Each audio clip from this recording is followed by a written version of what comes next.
आज खत्म होती है दोस्तों 2022 मेंस ओपन बॉडी बिल्डिंग की प्री जजिंग। और बात करते हैं कि क्या क्या चीज़ें हमें देखने को मिली इस प्री जजिंग के दौरान। स्टार्टिंग में अच्छी चीज़ों के साथ में करना चाहूँगा क्योंकि बहुत सारी चीज़ें इसमें बढ़िया इस बार देखने को मिली है हमें। सबसे पहली चीज़ मुझे अच्छी लगी, जो स्टेज की एक लुक थी, प्रेजेंस थी, वो बढ़िया लग रही थी। वो डिस्को लाइट्स जो पिछली बार एक काफ़ी बड़ी कंप्लेंट थी, इस बार देखने को नहीं मिली हमें। तो ये चीज़ बहुत अच्छी थी, इसलिए एथलीट्स क्लियरली दिखाई दे रहे थे जब वो कैमरा पे आ रहे थे, मतलब जब वो हमको ऑन स्क्रीन देख रहे थे, और क्लियरली उनकी मसल्स सबकी दिखाई दे रही थी। तो पिछली बार से बेहतर काम करा है, और एटलीस्ट अब जनता उतनी ज़्यादा नाखुश नहीं होगी उन लाइट्स को देख करके, उन वियर्ड लाइट्स को। इसके बाद सेकंड चीज़ सबसे अच्छी, जो सबसे इंपॉर्टेंट और अच्छा बना देती है किसी कॉन्टेस्ट को, वो होता है एथलीट्स का शेप में आना।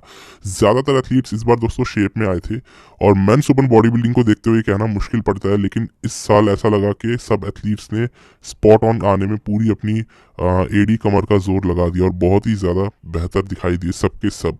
तो आज हुए दोस्तों 5 कॉल आउट्स। 5 कॉल आउट्स बहुत ज़्यादा होते हैं, आमतौर पे 3 या 4 कॉल आउट्स में पूरा कंपटीशन खत्म हो जाता है, पर एथलीट्स इतने सारे थे तो 5 कॉल आउट्स कराने पड़े। अब बात करते हैं कौन कैसा लग रहा था। स्टार्टिंग करूंगा मैं सीधा यहाँ पर चैंपियन से, बिग रैमी से। रैमी जैसे ही आए स्टेज पे आते ही उन्होंने वैक्यूम शॉट अपना हिट किया, और इस बार क्लियर वैक्यूम शॉट हिट किया है।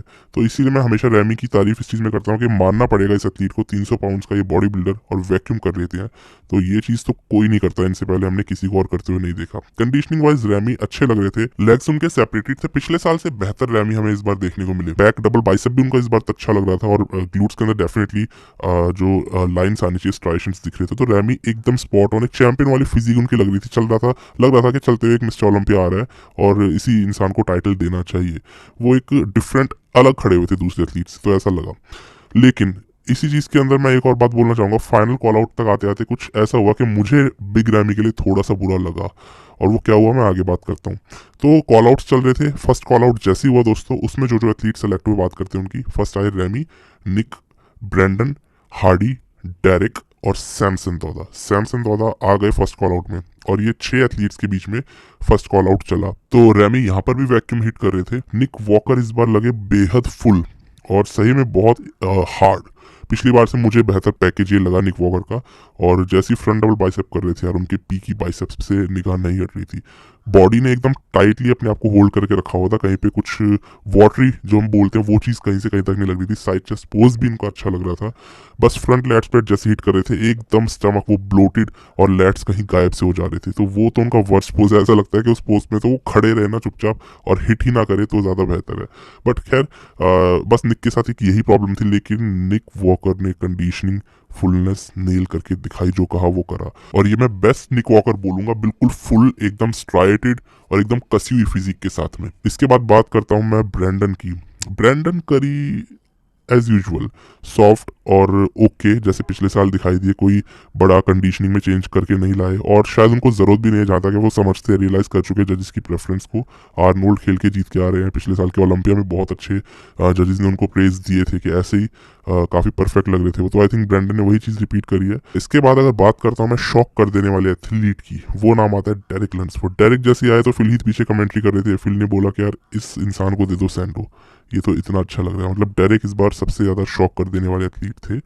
और जितनी ज़्यादा उनकी बॉडी ड्राई थी ना, और जितनी ज़्यादा लाइंस उनके बॉडी में आती है, वो किसी और एथलीट में आपको दिखेगी नहीं। बैक डबल बाइसेप, खासतौर से बैक शॉट्स में, lat spread back double bicep. डेरिक लाइंस में, ड्राइनेस में और हार्डनेस में खा जाते हैं, चाहे कोई भी आ जाए सच में।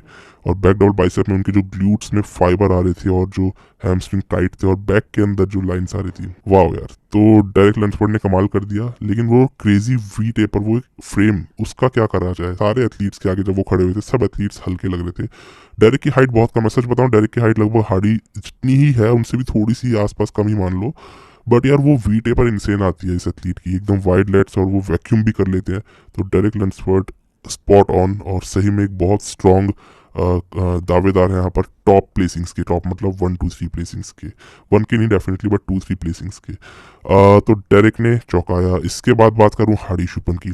हार्डी एज यूजुअल आए, इनफैक्ट मैं बोलूँगा पिछले साल से थोड़ा मुझे डाउन दिखाई दिए, इस बार उतने ज़्यादा वो ड्राई नहीं थे। ये चीज़ आप देख सकते हो उनके ग्लूट्स को देखते हुए, क्योंकि ग्लूट्स में हार्डी की लाइन्स आती हैं। उनके one of the best hamstrings और ग्लूट्स मैं तो मानता था सन 2019 तक, बट अभी वाले हार्डी में ऐसा नहीं लग रहा देखने को। डेरिक उनको बिल्कुल खा रहे हैं, स्पेशली डेरिक के साथ जब हार्डी बैक शॉट्स करते हुए नजर आ रहे हैं। बट ऐसा हुआ कि हार्डी कॉन्टेस्ट होते होते जैसे एंड हो रहा था टाइट होते चले गए, तो अच्छे लग रहे थे हार्डी शुपन भी, और सही में बहुत अच्छे लगने लग गए। इतने अच्छे कि यार ये डेरिक के बराबर बिल्कुल इनके बीच में एक कॉम्पिटिशन सा होने लग गया, और जजेस ने काफ़ी बार आपस में इन सबको कंपेयर भी करवाया, डेरिक को, निक को, हार्डी को और ब्रेंडन। तो ये कंपैरिजन चल रहा था और हार्डी शुपन ने सही में एक अच्छा काम करा, और मुझे ऐसा लग रहा है उनकी चेस्ट थोड़ी सी और थिक हुई है चुपन की, बिकॉज उनकी चेस्ट हमेशा काफ़ी फ्लैट साइड पे रहती है। स्ट्राइशन ज़रूर आती है बट इस बार थिकनेस देखने को हमें मिली। इसके बाद अगले अगर मैं एथलीट की बात करता हूँ, सैमसन दौदा। सैमसन भी वो एक दूसरे एथलीट थे डेरिक लंसफोर्ड के बाद जिन्होंने की चौकाया अपनी प्लेसिंग से। बहुत ही फैंटेस्टिक वो क्वार्टर 3/4 वाला पोज ये करते हैं और बहुत स्टाइल के साथ में करते हैं।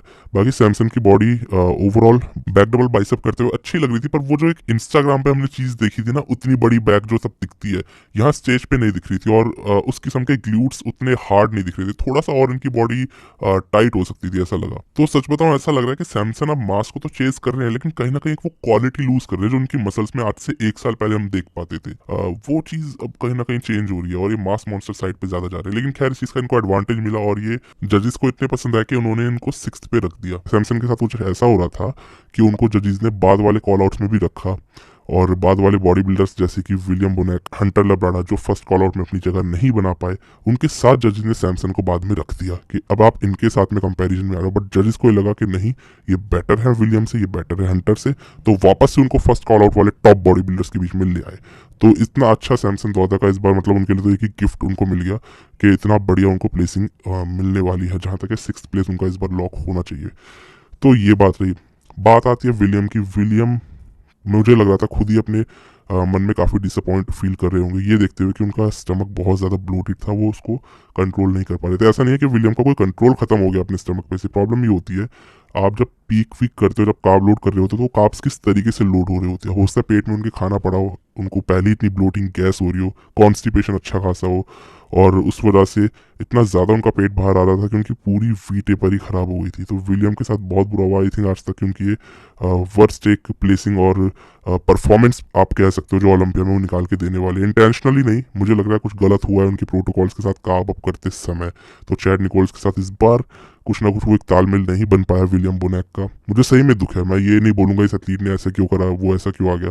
मेहनत सभी लोग कर रहे हैं, अपनी तरफ से पूरी कोशिश लगाई जा रही है, आखिर में ज़रा सी गड़बड़ी हो जाती है और एक एथलीट के साथ ऐसा हो जाता है। मुझे सही में विलियम के लिए थोड़ा सा दुख है। मैं उनको क्रिटिसाइज नहीं बल्कि इस चीज़ से ही देखूंगा कि यार बस वो अच्छा करे हमेशा। मैं उनका मतलब एक उस तरीके से पॉजिटिव वे में बात करना चाहता हूँ। विलियम बोनेक के साथ ऐसा नहीं होना चाहिए था। खैर उतने इंप्रेसिव नहीं लगे। साइड चेस्ट शॉट जो विलियम का one of the best shot होता है, उसमें भी वो एकदम उनकी चेस्ट फ्लैट दिख रही थी और कहीं से कहीं तक अच्छे नहीं लगे।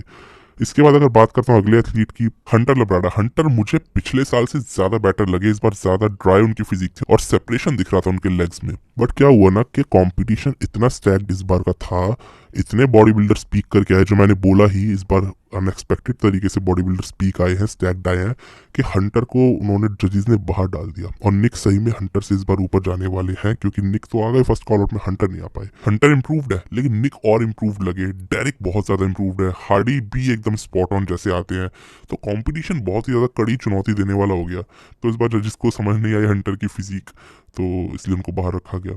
तो दोस्तों ये पूरा का पूरा था, और मोस्टली मैं ये बात बोलूंगा कि ये वाला ओलंपिया कॉन्टेस्ट इस बार का बेहतर लग रहा है, बहुत बेहतर लग रहा है पिछले साल से। ज्यादातर बॉडी बिल्डर्स जब ऑन आ जाते हैं ना, कॉन्टेस्ट को अच्छा बना देते हैं। बाकी हाँ, और दूसरे एथलीट्स की बात करूं, राफेल ब्रांडो। राफेल के पास में लग नहीं रहा था कि जैसे ही वो पलटेंगे और अपनी बैक दिखाना शुरू करेंगे तो वो सही में एक बॉडी बिल्डर लगने लग जाएंगे, क्योंकि राफेल का बैक लेट स्प्रेड इंसेन था, नीचे की बॉडी भी पूरी पूरी कंपनसेट कर रही थी, और मैं बोलूंगा कि कॉम्प्लीमेंट कर रही थी बल्कि लेट्स के साइज को मैच करने के लिए। जैसे बैक डबल इन्होंने हिट किया तो भी इनकी बैक छोटी नहीं लग रही थी। तो अच्छा इन्होंने भी इंप्रूवमेंट करा है पिछले 1-2 सालों में। तो इस बार मेहनत करी है, कंडीशन वो आती है, बिल्कुल टाइट आए थे और लेग्स में एकदम उनके वो क्या बोलते हैं सेपरेशन दिख रहे थे, बहुत अच्छे लाइंस दिख रही थी, जैसे कि वो बोलते हैं ना अर्थ स्केलेंसन्स की के उस तरीके से राफेल ब्रांडो दिखते हैं और बहुत ही अच्छे दिखाई दिए। एक्चुअली में उन्होंने इंप्रूवमेंट करा है, प्रेज बनता है इस चीज़ के लिए भी। इसके बाद बात करो हमारी मोनालिसा की। आप कहोगे ये कौन है? मोनालिसा एक अलग ही एथलीट आ जाते हैं, इस बार डेब्यू करा था मोनालिसा ने। यहाँ पर मैं बात कर रहा हूँ सीधी सीधी एंड्रयू जैक्ट की। ये खुद को मोनालिसा बोलते हैं, क्यों पता नहीं, अतरंगी शौक होंगे। एंड्रयू जैक्ट इस बार मुझे काफ़ी अच्छे लगे, एकदम स्पॉट ऑन आए और ये भी सेकंड कॉल आउट में दिखाई दिए, बट मेरे हिसाब से ये इतने अच्छे थे कि इनको भी फर्स्ट कॉल आउट में लेकर के आया जा सकता था। ये एकदम हार्ड पत्थर की तरह थे और पोज बाय पोज सारे एथलीट्स को चैलेंज दे रहे थे। साइड चेस्ट शॉट में तो बहुत एथलीट्स को उन्होंने उड़ा के रख दिया। एंड्रयू जैक्ट एक बहुत सॉलिड, मुझे लगता है कि 7th प्लेस कंपेटिटर होने चाहिए। देखो टॉप 6 तो फाइनल हो गए, लेकिन इनफैक्ट मैं ये मानता हूँ कि एंड्रयू जैक्ट को 6th नंबर पे आना चाहिए था, ना कि सैमसन दौदा को, क्योंकि एंड्रयू ज़्यादा हार्ड है, ज़्यादा पत्थर लग रहे हैं वो और बहुत कंप्लीट लग रहे हैं। खैर अब टॉप 6 सेलेक्टेड है तो इसलिए एंड्रयू जहाँ तक है 7th पे आने चाहिए। 8th पे तो नहीं आ रहे यार, इतना नहीं होना चाहिए कि 8th या 9th पे डाल दे जजेस, पर मुझे डर इस बात का है कि डालेंगे जजेस, और वो इसलिए क्योंकि अभी विलियम बोनैक है, हंटर ब्राडा है, हंटर और विलियम को जहाँ तक इनसे ऊपर की प्रेफरेंस दे देंगे जजेस। और इयान वेलियर भी सेकंड लाइनअप में थे, सेकंड कॉल आउट में, और इयान भी अच्छे लग रहे थे। ओवरऑल एक गुड पैकेज था, ड्राई थे, पहले से बेहतर शार्प लगे, बट एंड्रयू अलग ही दिख रहे थे। और एंड्रयू के जब वो लेट स्प्रेड करते हैं तो वो एब्स और शोल्डर्स और लेग्स बहुत फिनोमिनल लगते हैं। बैक डबल बाइसेप में भी ऐसा लग रहा था यार ये एथलीट अलग ही खड़ा हुआ है दूसरे सबसे। एंड्रयू में वो पोटेंशियल एक्चुअली में है कि वो मिस्टर ओलंपिया बन सकते हैं। उनको वो पहले से एक फ्रेम एडवांटेज और एक वो हाइट एडवांटेज मिला हुआ है। हाइट बहुत मैटर करती है, फ्रेम बहुत मैटर करता है आपको ऊपर रखने के लिए बाकी के लाइनअप से। एंड्रयू का अभी फ्रेम उतना फील्ड नहीं है क्योंकि वो इतना बड़ा है कि पूरा अभी फील्ड नहीं हो पा रहा है, और लैट्स बड़े हो सकते हैं और बाइसेप्स उनके बड़े हो सकते हैं, बट जब वो हिट कर रहे हैं अपनी इन्हीं मसल्स के साथ में पोजेस को, तब भी वो डोमिनेट कर जा रहे हैं। तो बहुत फिनोमिनल लगे एंड्रयू। बाकी दोस्तों 5th कॉल आउट में कुछ ये 4 बॉडी बिल्डर सेलेक्ट हुए, उनके मुंह उतरे पड़े थे। डेफिनेटली 5th कॉल आउट में आना किसी भी बॉडी बिल्डर का कभी ख्वाब नहीं होता, उसके लिए एक वर्स्ट नाइटमेयर होता है, एक बुरा सपना, कि वहां पर तो जो आ गया वो अपने आप को बिल्कुल किसी लायक नहीं समझता और उसके पास कुछ रह ही नहीं जाता कि वो प्रूफ कर सके दुनिया को। क्या बताएगा, लास्ट के एथलीट्स होते हैं ये। तो ये कुछ हुआ और बाकी सब तो ठीक था, बस हार्डी के साथ कुछ दिक्कतें हो रही थी, उनको सुनने में परेशानी होती है, तो जैसी चेंजेस कर रहे थे सब एथलीट्स को स्वाइप करवा रहे थे तो हार्डी को दिक्कत हो रही थी। ये सिर्फ एक ही भाषा समझ सकता है, इशारे की। तो ये सब चीजें होती रहती है और बाकी सब एथलीट्स दिखाई दिए एकदम बढ़िया, स्पॉट ऑन। और हाँ, इसके अंदर माइकल क्रीजो थे, वो भी अपनी ओलंपिया डेब्यू के हिसाब से बहुत अच्छे दिखाई दिए।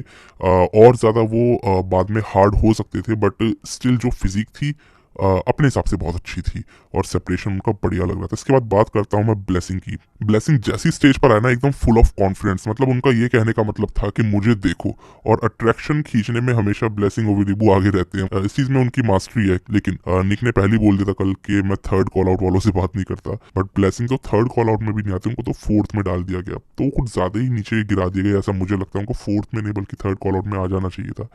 मे बी लेग्स एक रीजन हो सकता है, ब्लेसिंग के पास नहीं है, तो उस वजह से जजेस बिल्कुल प्रायोरिटी पे नहीं रख रहे उन्हें। बाकी डेब्यू उन्होंने भी किया था। इसके बाद में अब जीतेगा कौन कल, इसकी वीडियो मैं अभी थोड़ी देर बाद लाऊंगा और उसमें हम और विस्तार से बात करेंगे कि टॉप 6 बॉडी बिल्डर्स में कौन कैसा क्या क्या लग रहा था।